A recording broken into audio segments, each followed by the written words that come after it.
Salam alaikum, bonsoir, marhaba bikoum sur Microscope. Ce soir, nous allons parler de cette affaire du Sahara occidental, la position de l'Algérie, la réunion du Conseil des Nations Unies, justement, la fin de ce mois, le 30 octobre.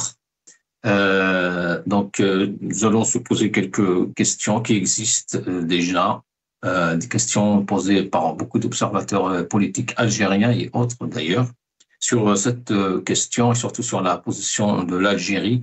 L'Algérie qui réaffirme son rejet de toute solution à ce conflit, excluant l'autodétermination du peuple sahraoui, euh, soutenant fermement le droit à un référendum organisé sous l'égide de l'ONU et de l'Union africaine, en conformité avec les résolutions internationales. L'Algérie considère que cette question est cruciale pour la paix, la stabilité régionale et la justice pour le peuple sahraoui. Nous allons parler aussi de la une du journal Al-Khabar et le soir d'Algérie. Je ne sais pas si on le disait ou pas encore.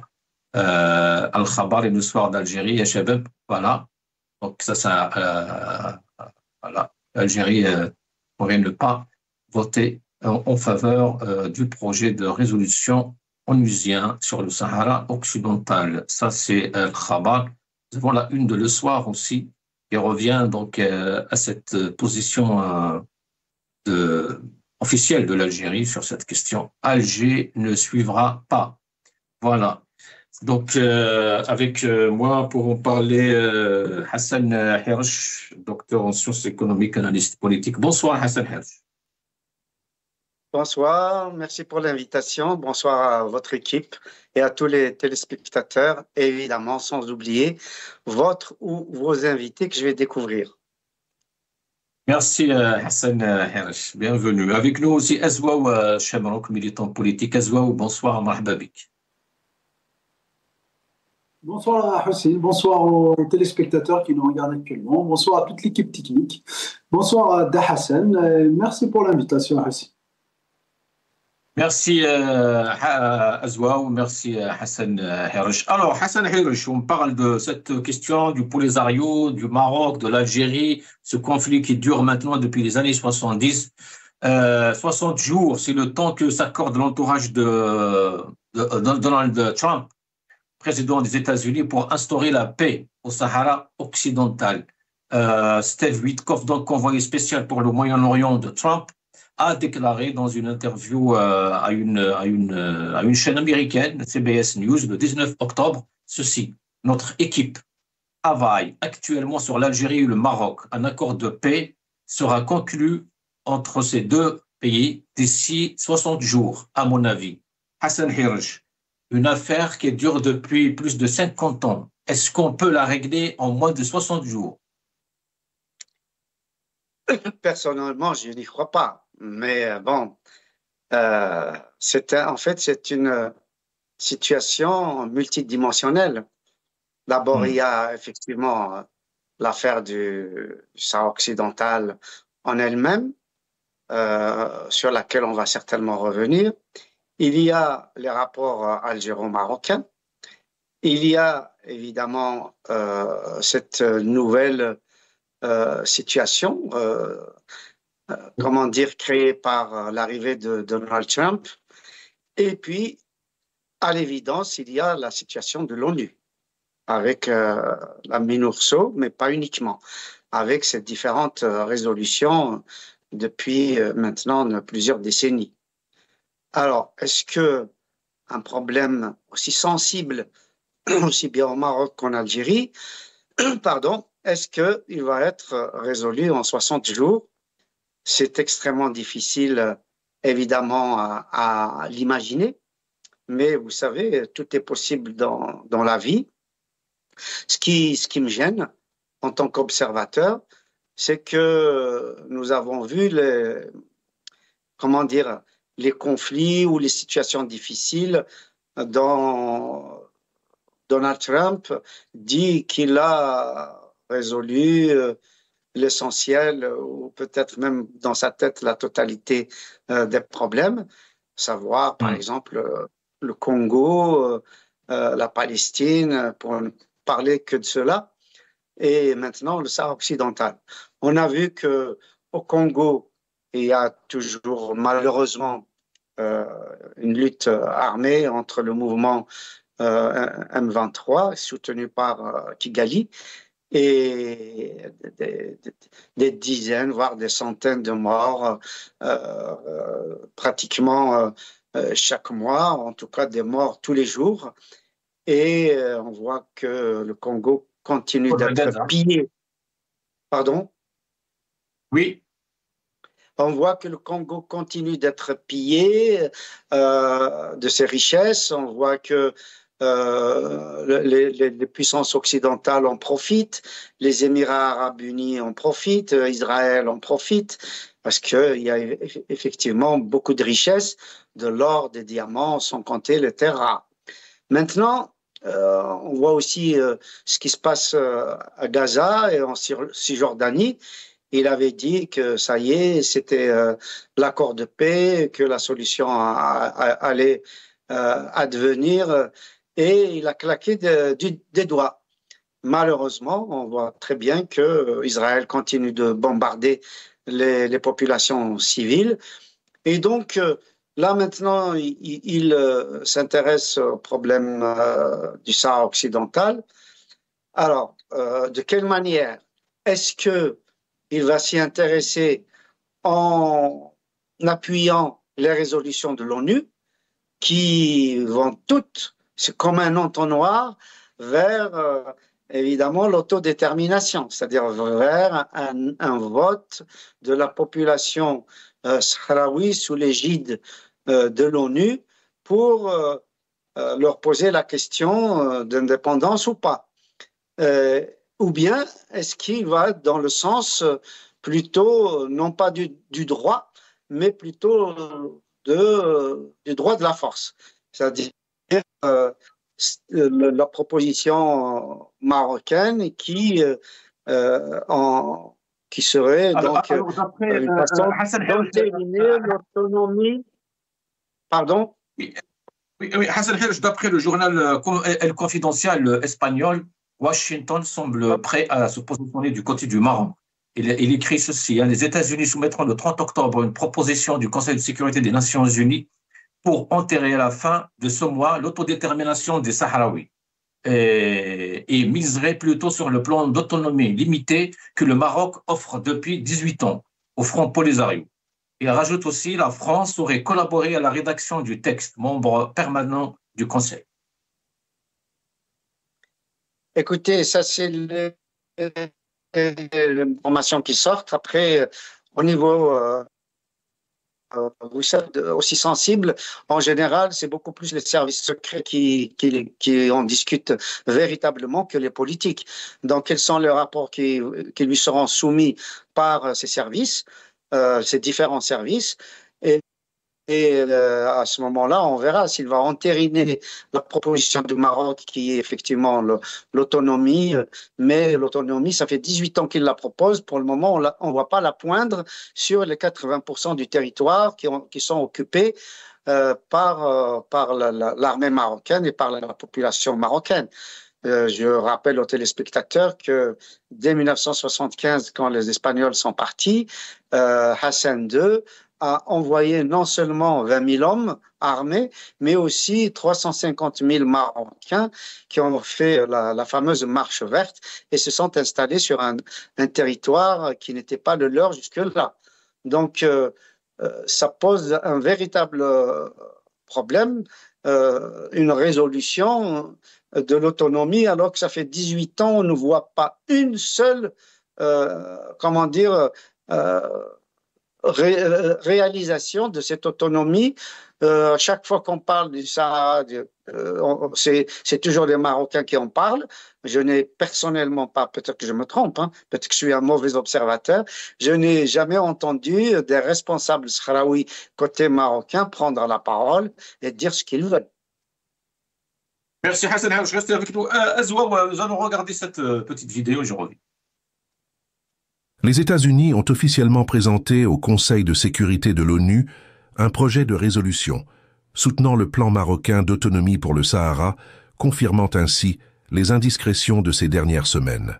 Ce texte marque un tournant majeur dans la diplomatie onusienne autour du dossier saharien.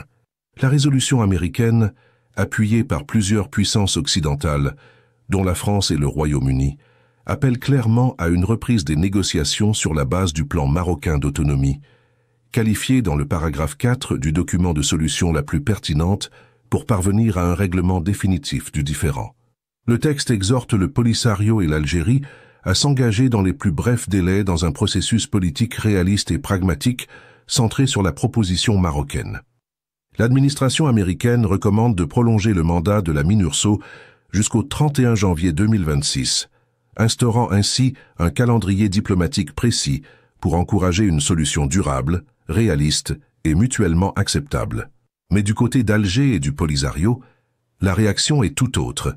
Les deux misent désormais sur un éventuel veto russe, dans une tentative de bloquer l'élan diplomatique américain en faveur de Rabat. Un pari risqué, alors que les relations entre Alger et Moscou se sont récemment refroidies, notamment après les déclarations du ministre russe des Affaires étrangères, Sergueï Lavrov, évoquant les frontières artificielles de l'Algérie, des propos qui ont suscité une vive polémique dans la presse algérienne. Alors, l'Algérie a toujours maintenu cette position, a toujours dit que nous ne sommes pas une partie prenante dans ce conflit. Ça veut dire aussi, ils peuvent tout dire, ils peuvent tout expliquer, mais en réalité, ils sont une partie depuis 1962 que l'Algérie défend, si vous voulez, essaye d'être du côté, entre guillemets, du Polisario. Et quand on revient à la réalité, c'est que l'Algérie, elle soutient d'une manière directe le Polisario. On a vu Ibrahim Rali venir se soigner d'une manière régulière à Alger, c'est-à-dire se réunir avec les présidents successifs de l'Algérie. On a vu une relation très très étroite entre l'Algérie et le Polisario. Donc, on peut considérer que le problème est aussi, d'autant plus que l'Algérie a fait de la cause saharienne ou la cause du Sahara occidental comme une cause nationale, comme une cause interne.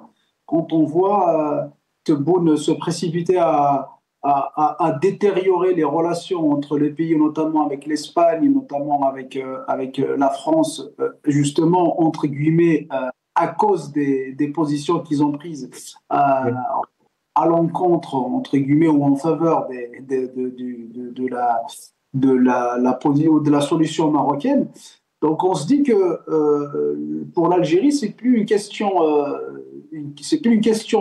étrangère, et qui devrait l'être d'ailleurs. C'est une question, même si on est voisins, même si c'est vrai que les relations diplomatiques, les relations dépassent les relations diplomatiques qu'on devrait avoir avec le Maroc, parce qu'ils sont voisins, donc stratégiquement on est liés, sécuritairement on est liés, donc si vous voulez, tous les pays voisins, les relations dépassent les relations diplomatiques. C'est-à-dire que c'est beaucoup plus que ça. Donc, on voit aujourd'hui l'Algérie prête à prendre des positions de la sorte. Donc, on peut considérer que c'est l'Algérie, c'est-à-dire à donner en quelque sorte à ces puissances-là, à ces pays-là, c'est-à-dire le moyen ou l'alibi ou le justificatif de qualifier que cette question du Sahara occidental comme une question algéro-marocaine. Quand on voit ce qu'a fait Tebboune, comme les déclarations de Tebboune ou les actions diplomatiques hostiles à l'encontre de l'Espagne de la part de l'Algérie, avec pratiquement la rupture des relations diplomatiques et même économiques avec la France également. Quand on voit tout ça, alors que normalement la relation devrait être diplomatique, purement diplomatique. Ça veut dire que même si ces pays-là ont pris des positions qui n'arrangent pas la position ou la position de l'Algérie, Mais le pouvoir algérien aurait pu traiter ça d'une manière diplomatique. Ça veut dire que même si il a pris des positions à l'encontre de ce qu'on voulait, pouvoir algérien voulait, mais il aurait pu garder les relations, c'est-à-dire diplomatiques avec ces pays-là, parce qu'il aurait pu considérer que c'est un sujet comme les autres, comme la cause palestinienne, comme toutes les causes du monde d'ailleurs. On peut avoir des différences, des différences de point de vue, des éloignements de point de vue, mais tout en continuant à défendre les intérêts mutuels. C'est-à-dire qu'aujourd'hui, quand on voit ce qui se passe avec la France, ça reflète un peu l'amateurisme et le je m'en foutisme, entre guillemets, permettez-moi du terme, et l'incompétence notamment de Tebboune et l'inconséquence, que ce soit diplomatique ou géostratégique, géopolitique et politique du pouvoir algérien. Donc quand on voit, c'est-à-dire que parfois il prend des décisions lunaires, parfois il prend des déclarations, il prend des déclarations qui dépassent l'entendement diplomatique.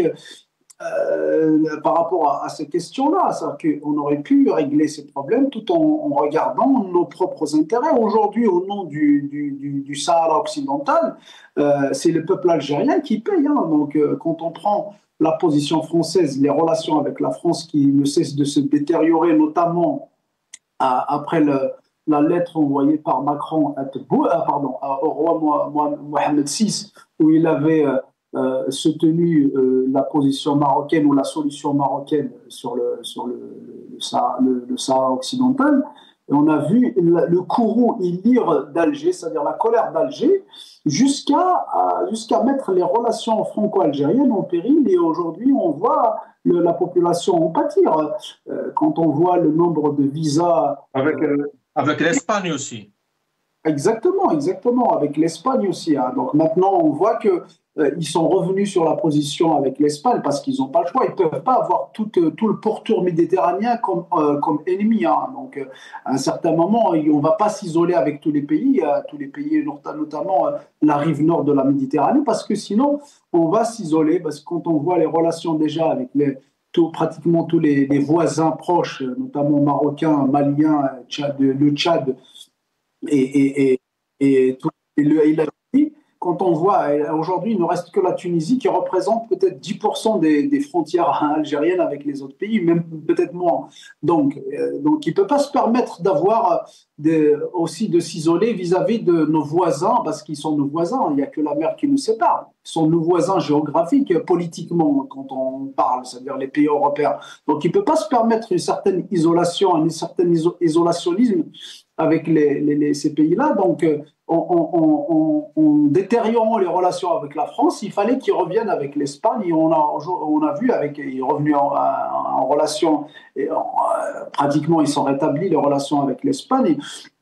Au même moment de la détérioration, en détériorant les relations avec la France. Donc, ils jouent au ping-pong avec ces pays-là, Tebboune. Donc, si je reviens à la France, qui est le principal partenaire stratégique, économique et puis politique, historique, c'est-à-dire qu'on peut qualifier le partenariat algéro-français de tous les qualificatifs, et c'est valable et c'est vrai. Donc, quand on voit aujourd'hui qui paye les prix, justement, c'est la population, avec le nombre de visas octroyés. On a vu là dernièrement, justement, à cause de l'affaire Amir Dized, il y a un problème diplomatique où certains diplomates ils sont mis en cause par la justice française, et puis peut-être que l'affaire va y aller plus loin, d'aller jusqu'au plus haut sommet de l'État algérien. Donc tout ça a attisé ou a fait en sorte que les relations se détériorisent. Et puis, je disais que le peuple la paye. La dernière fois, on a vu le communiqué du consulat de France à Alger, je pense, où ils ont carrément annoncé la non-possibilité de traiter les dossiers pour les demandeurs de visa, parce que faute de personnel, le personnel qui devrait ou qui devait être agréé par par les autorités algériennes pour dire que dans toute cette histoire-là, c'est toujours la population qui paye. Donc aujourd'hui, c'est-à-dire que c'est des familles qui sont séparées, c'est des familles qui sont, c'est-à-dire que des milliers, voire des millions d'Algériens qui ne peuvent pas y aller visiter leur famille en France et vice-versa. Donc, si vous voulez, le Tebboune, ou le pouvoir, justement, le pouvoir algérien à sa tête Tebboune, il gère les choses d'une manière jour le jour. La diplomatie, elle est gérée aux humeurs. Donc, Tebboune, il est à la géopolitique ou à la diplomatie à des années-lumière. Hein. Donc, merci Azoua. Je reviens vers vous, Azoua. C'est juste que je pense qu'on n'a pas autant de problèmes avec le Tchad qu'avec les autres pays, le Niger, le Burkina Faso. Je pense que vous êtes c'est juste une erreur de votre part. Nous allons regarder cette vidéo. أجرى وزير الدولة وزير الشؤون الخارجية والجالية الوطنية بالخارج والشؤون الإفريقية أحمد عطاف مساء أمس مكالمة هاتفية مع وزير الشؤون الخارجية لروسيا الفيدرالية سيرجي لافروف. وفي هذا الصدد تبادل الوزيران الرؤى بشأن أبرز المسائل المدرجة على جدول أعمال مجلس الأمن خلال رئاسة روسيا لهذه الهيئة الأممية المركزية، وفي مقدمتها قضية تصفية الاستعمار في الصحراء الغربية التي ينتظر أن يصدر بشأنها قرار قبل نهاية الشهر. Hassan Hirsch, alors un appel téléphonique contre Lavrov et Attaf, bien sûr, des spéculations, des interprétations, qu'est-ce qui s'est dit dans cet appel. Bien sûr, il y a eu un communiqué, hein, comme quoi les deux, justement, on parlait du Sahara occidental, mais est-ce qu'on a toujours le même rapport avec la Russie, Hassan Hirsch, ou alors même avec la Russie, on a des problèmes? Parce que la dernière déclaration, la dernière sortie, la question du journaliste algérien posée à Lavrov a quand même un peu entaché cette relation. Est-ce qu'on pourrait s'attendre à un veto de la part de la Russie? Voilà, directement. C'est extrêmement difficile à dire. Cela dit, par rapport à votre question, le rapport entre l'Algérie et la Russie, tout le monde sait qu'aujourd'hui, il n'y a plus la géopolitique des blocs. Et donc, en fait, les États traitent entre eux maintenant, en dehors des blocs, et c'est dossier par dossier, c'est crise par crise, c'est région par région, etc. C'est pas parce que il y a eu effectivement cette malencontreuse situation dans l'interview de M. Lavrov avec une question d'une journaliste algérienne qui l'a mis mal à l'aise et qui a répondu un peu comme le berger à la bergère, en parlant des frontières qui ne sont pas en quelque sorte légitimes, mais qui sont, c'est vrai, le résultat de la colonisation, mais ils ont été légitimés par l'ONU. Alors, il faut dire aussi que du côté, après je reviendrai là-dessus, du côté américain, qu'est-ce qui fait qu'aujourd'hui, les États-Unis prennent fait et cause pour la solution marocaine? Ce n'est pas parce que ils veulent respecter le droit international, c'est pas parce qu'ils veulent proposer une nouvelle solution, c'est pas parce qu'ils veulent intercéder de façon neutre, c'est parce que tout simplement il y a eu ce que Trump lui-même appelle un deal, un peu un marchandage, en disant au Maroc, si vous acceptez les accords d'Abraham, si vous reconnaissez Israël, si vous signez des accords avec Israël, à ce moment-là, on prendrait fait et cause pour vous, pour la solution de l'autonomie du Sahara dans le cadre marocain. Ça veut dire quoi ça? Est-ce que franchement, c'est une relation internationale digne et une relation internationale saine? Donc, c'est un marchandage qui n'a pas lieu d'être dans les relations internationales. Et je rappelle que j'ai pas envie de défendre ici. Je sais que je vais donner l'impression de défendre l'Algérie, mais je parle du droit international. Parce que si je reviens au problème de l'Algérie au niveau interne, etc., c'est la catastrophe à tous les niveaux, notamment en ce qui concerne la Kabylie. Mais sur ce dossier-là, il faut être honnête, l'Algérie soutient le Front Polisario, évidemment. Elle a intérêt dans le Sahara occidental, mais pas un intérêt territorial, un intérêt stratégique, un intérêt économique, un intérêt géopolitique, etc. Mais aujourd'hui, il faut savoir que toutes les résolutions, aussi bien de l'Assemblée générale que du Conseil de sécurité, convergent toutes, je dis bien toutes, vers l'autodétermination du peuple du Sahara occidental. C'est-à-dire qu'il n'y a aucune résolution, ni du Conseil de sécurité, ni de l'Assemblée générale, qui disent, écoutez, finalement, on abandonne le droit international et on va finalement entériner la décision du Maroc d'avoir envahi ce territoire. Il y a une situation un peu similaire, c'est le Timor oriental. Quand les Portugais ont abandonné, avec la révolution des œillets, ont abandonné le territoire oriental, et ce territoire a été aussi envahi par l'Indonésie. Et l'ONU, justement, avait proposé un référendum. Donc pendant, je crois, 2 décennies ou 3 décennies, il y a eu pratiquement 200 000 ou 300 000 morts, je me souviens.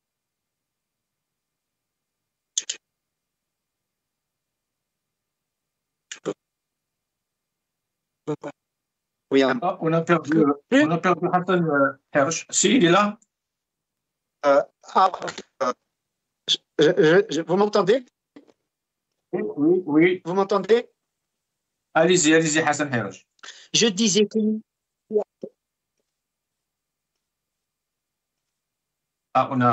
Il y a un petit problème, je pense, technique. Azouaou, je reviens vers vous, Azouaou. Alors, donc, d'après 2 médias algériens, l'Algérie ne va pas participer à cette résolution donc, sur le Sahara occidental. Ce qui est marrant, c'est que Al-Khabar a mis l'information dans le conditionnel. Par contre, le soir, l'a affirmé. Donc, je ne sais pas. Est-ce que c'est une position officielle ou pas? Est-ce que c'est un sondage? On va savoir. On aura plus d'informations peut-être dans les jours qui suivent. Mais, Azouaou, n'est-ce pas une position pareille, justement, tranche avec la position ou le discours du moins officiel habituel de l'Algérie qui disait que voilà, l'Algérie n'est pas partie, c'est entre le Polisario et le Maroc et les Nations Unies. Bon, tout dépend, Hussein, c'est-à-dire que c'est vrai que, vous disiez tout à l'heure, par rapport à Al-Khabar ou le soir, c'est-à-dire qu'ils sont un peu partagés. Il y en a un qui parle au conditionnel et l'autre qui affirme. Après, ça va se passer dans les arcanes et les coulisses des Nations Unies. Bon, l'Algérie, un peu ce qu'on essaie de nous vendre le pouvoir, c'est qu'il va rester fidèle à ses positions. Il va voter. Tout dépend ce qui va être dans la résolution ou dans la proposition apportée apparemment par les États-Unis. J'aimerais juste apporter quelque chose qui m'a vraiment frappé dans tous les articles que j'ai lus. D'ailleurs, celui que vous m'avez envoyé, les articles que vous m'avez envoyés et certains articles que j'ai vus, c'est que cette résolution est apportée, enfin, elle n'est pas encore une résolution, mais c'est-à-dire ce projet, entre guillemets, il est apporté par les États-Unis. Donc, dans un moment où, c'est-à-dire, il y a des événements internationaux ou des événements diplomatiques qui ont précédé justement ce projet-là. On a vu, par exemple, la visite du président chinois au Maroc, donc en apportant des projets. Certainement, il a négocié avec le Maroc, et le Maroc, peut-être une des exigences ou une des propositions qu'avait formulé le Maroc au président chinois, c'est justement de soutenir la position marocaine. Bon, elle n'a pas encore fait n'a pas été encore faite d'une manière formelle, d'une manière officielle, notamment à l'ONU, en votant en faveur de la position du Maroc. Mais c'est possible que ça soit fait en 2000. La visite était en 2024, je ne me rappelle plus du mois, mais c'était l'année dernière. Et puis récemment, pas plus tard qu'il y a quelques jours, on a vu la visite de Lavrov au Maroc, en signant des actes, des partenariats et des stratégiques, économiques et tout. Et je pense qu'une des questions majeures qui a été discutée, justement, c'est de se tenir la position marocaine. Alors, on voit un peu des bribes, un peu de la position russe. Bon, je ne dis pas que c'est un revirement de la position russe. On n'a pas encore officiellement vu la Russie prendre cette position, mais quand même, on a vu un peu des bribes de la Russie vis-à-vis de cette solution. On va attendre, hein. Je ne vais pas extrapoler ou anticiper ce qui va se passer, mais d'après les déclarations de Lavrov, notamment celle relative à l'Algérie, à la question qui a été posée par la journaliste algérienne sur la légitimité entre guillemets des frontières, donc ça légitime à ce que le Maroc puisse s'emparer du territoire du Sahara occidental d'une manière, voilà. Donc ils doivent remettre en question un peu les frontières entre guillemets imposées selon lui par le colonialisme. Donc, ce que je trouve logique de sa part, parce que lui aussi, c'est-à-dire la Russie aussi, il veut s'emparer du Donbass, ça veut dire de l'Est ukrainien qu'il estime comme territoire russe. Donc, ce n'est pas étonnant de sa part de remettre en question un peu toutes les frontières qui ont été reconnues par l'ONU. Il peut y avoir un rapprochement c'est-à-dire de ce point de vue-là, un rapprochement maroccano-russe, dans le sens où le Maroc a le droit de prendre le territoire du Sahara occidental, comme le fait un peu la Russie. Parce que si la Russie prend une position à l'encontre... Il y a la réaction du Polisario aussi, peut-être il serait intéressant d'en parler, parce que ils ont changé un peu de ton, mais ils appellent toujours à ce qu'il y ait un référendum.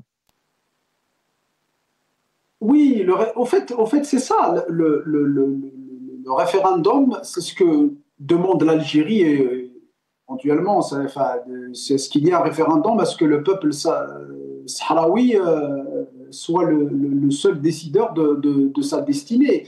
Mais on est frappé à la réelle politique à Hussein. C'est que je disais tout à l'heure, c'est que le rapprochement de la Russie, l'éventuel rapprochement de la Russie concernant le Sahara occidental, la visite de Lavrov en signant des partenariats stratégiques. Je pense que c'est les États-Unis, ça veut dire, viennent avec ce projet-là. C'est parce qu'ils en ont discuté avec les Marocains et ils ont eu l'aval du Maroc pour pouvoir, je le pense, pour pouvoir le proposer.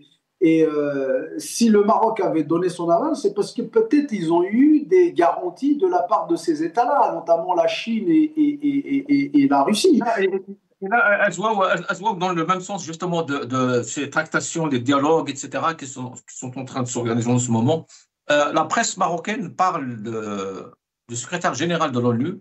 Donc, le secrétaire général des Nations Unies, Antonio Guterres, a souligné dans son dernier rapport au Conseil de sécurité sur le Sahara occidental, il dit Sahara marocain, la nécessité d'un engagement renforcé de l'Algérie pour parvenir à une solution politique aux différends régionaux autour du Sahara.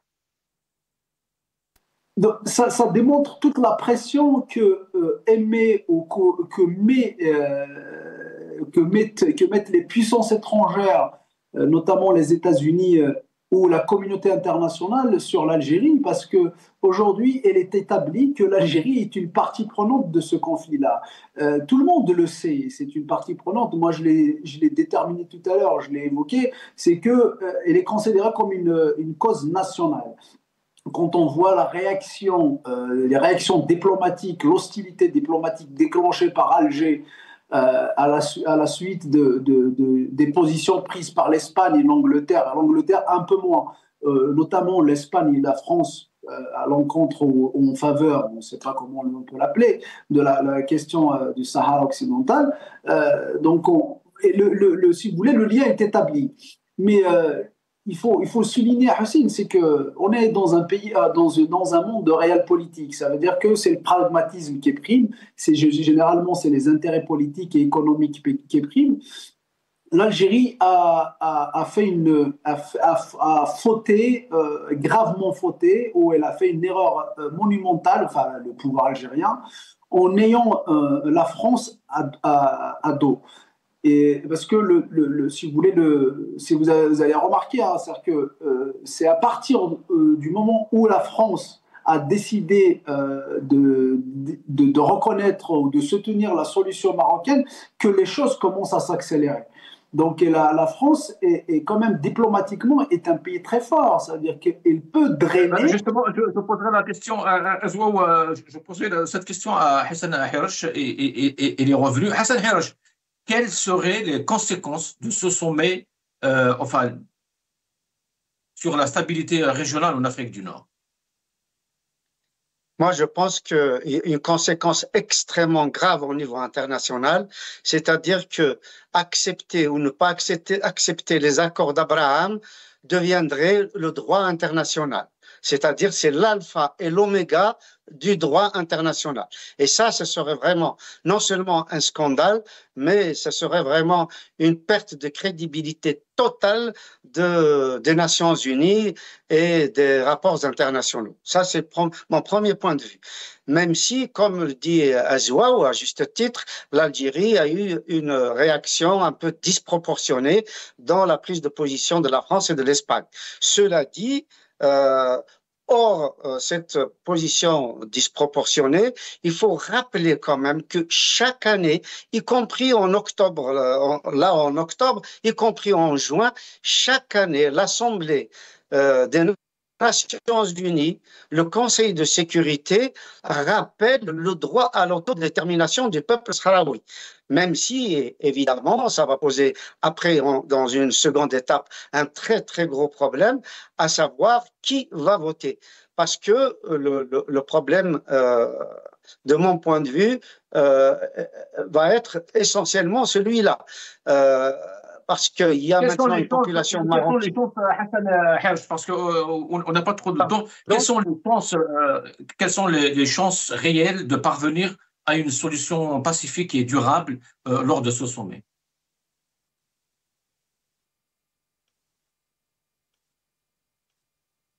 Je pense très honnêtement que la situation, il serait aventureux de prendre position d'un côté ou de l'autre. Moi, je pense que pour le moment, tout le monde appelle au droit international pour la Palestine. Je ne vois pas pourquoi on ne parlerait pas du droit international pour le Sahara occidental, comme on a parlé du droit international à l'époque pour le Timor oriental, qui, encore une fois, je le disais tout à l'heure, mais j'ai été coupé. Le Timor oriental, c'est un peu une situation similaire à celle du Sahara occidental. C'est un territoire abandonné par les Portugais qui l'avaient colonisé en 1975 avec la révolution des œillets. Et puis, il a été envahi par l'Indonésie et il y a eu une guerre qui a duré 2 ou 3 décennies, je ne me souviens plus, en tout cas plus de 200 000 mois. Et puis, ça a fini par un référendum et le Timor oriental est maintenant indépendant. Alors, est-ce que maintenant une solution de ce genre est possible au Sahara occidental? Je n'en sais rien. Est-ce que le Maroc va accepter l'indépendance de ce territoire? J'en doute. Est-ce que le Front Polisario va accepter l'autonomie proposée par le Maroc? J'en doute, d'autant plus qu'on a vu par exemple le cas de Hong Kong sous l'égide de l'Angleterre, donc du Royaume-Uni et des pays occidentaux. On devait donc rendre le Hong Kong à la Chine en gardant pendant 50 ans une autonomie, une très très large autonomie de ce territoire. Finalement, on a bien vu tout de suite que les Chinois ont violé cet accord et ont mis sous une coupe réglée le territoire de Hong Kong. Et que la démocratie de ce territoire a été complètement détruite. Donc, vous voyez, les choses sont tellement complexe qu'il serait vraiment, de mon point de vue, aventureux de dire qu'il y aura telle ou telle solution, etc. Merci, Hassan Hirosh. Maintenant, il faut voir. Une dernière question à Azouaou. Je regarde un peu les réactions, etc., les commentaires des internautes au même temps. Et la plupart, Azouaou, du moins beaucoup en tout cas d'Algériens, se disent Alhamdoulilah, Inch'Allah, on va en finir avec cette histoire. Et que l'Algérie, que le régime, que le pouvoir regarde un peu ce qui se passe réellement à l'intérieur du pays. Non, je ne pense pas, Hassine, ça va servir. Enfin, peut-être ça va pas arranger les affaires du pouvoir parce qu'en fait, le pouvoir, au manquant de légitimité, il doit chercher, si vous voulez, des ennemis extérieurs, des causes à défendre.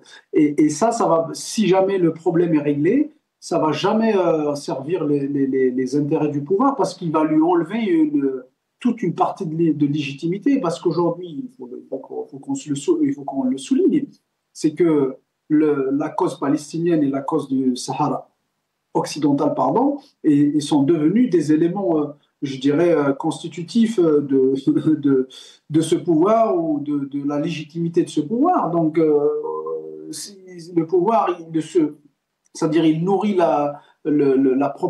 sa propagande avec justement ces causes-là. Donc, si jamais demain on règle le problème en plus, là, il va apparaître comme quoi c'est un règlement imposé, et ce qui est le cas. Si jamais ce serait le cas, ce serait justement une imposition de la part des États-Unis. Ça a été dit par le conseiller de Trump, Steve Witkoff. Il dit, ça veut dire qu'ils vont essayer d'être des intermédiaires entre le Maroc et l'Algérie pour régler ce problème-là. Donc, et là, les États-Unis ont tous les moyens de mettre la pression sur l'Algérie. L'Algérie, ce n'est pas la Russie. Ça veut dire que, en termes de militaire et politique et stratégiquement, on peut mettre la pression sur le pouvoir algérien, notamment en manquant de légitimité. Donc, les États-Unis peuvent factuellement mettre de la pression sur Alger. Après, c'est vrai que Alger, ils vont essayer, le pouvoir algérien va essayer de nous vendre ça comme une forme de prouesse. Il a fait ça avec sa propagande. Il essaye de nous vendre des échecs comme des prouesses, comme des victoires. Donc, la seule chose que peut-être l'Occident, notamment les États-Unis, la France et l'Angleterre, qui sont apparemment les initiateurs de ce projet-là au niveau des Nations Unies, la seule chose que ces pays-là pourraient laisser à Alger, ça veut dire que le pouvoir algérien puisse vendre à la population comme une forme de victoire, parce que ce qui intéresse ces puissances-là, c'est leurs propres intérêts. Donc ils vont avoir ce qu'ils veulent en réalité, offrir au Maroc ou soutenir le Maroc dans sa position, mais de laisser Alger vendre à la population ce qu'ils veulent. Et donc là, aujourd'hui, le pouvoir algérien, il est vraiment dans un dilemme, donc de lâcher d'une part, donc il va paraître comme une forme de soumission, notamment aux États-Unis, et puis il va perdre aussi, c'est-à-dire, si vous voulez, un levier politique entre ses mains qui lui procure, entre guillemets, une certaine légitimité face à certaines franges dans la société qui continuent à croire ce.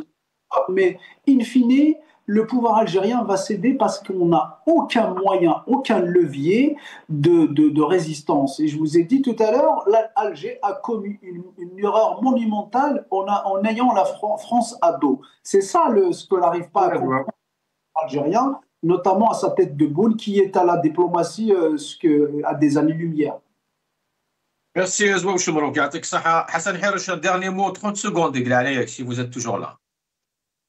Le dernier mot, je pense que ça va être la Chine et la Russie qui vont être, les décisionnaires de ce problème. Est-ce qu'ils vont voter oui au cas où le dossier vient au Conseil de sécurité, ou bien ils vont opposer leur veto? Voilà, la solution est là. Merci Hassan Hirosh, merci Azouaou Choumarouk, merci à vous toutes et à tous. À demain, Inch'Allah.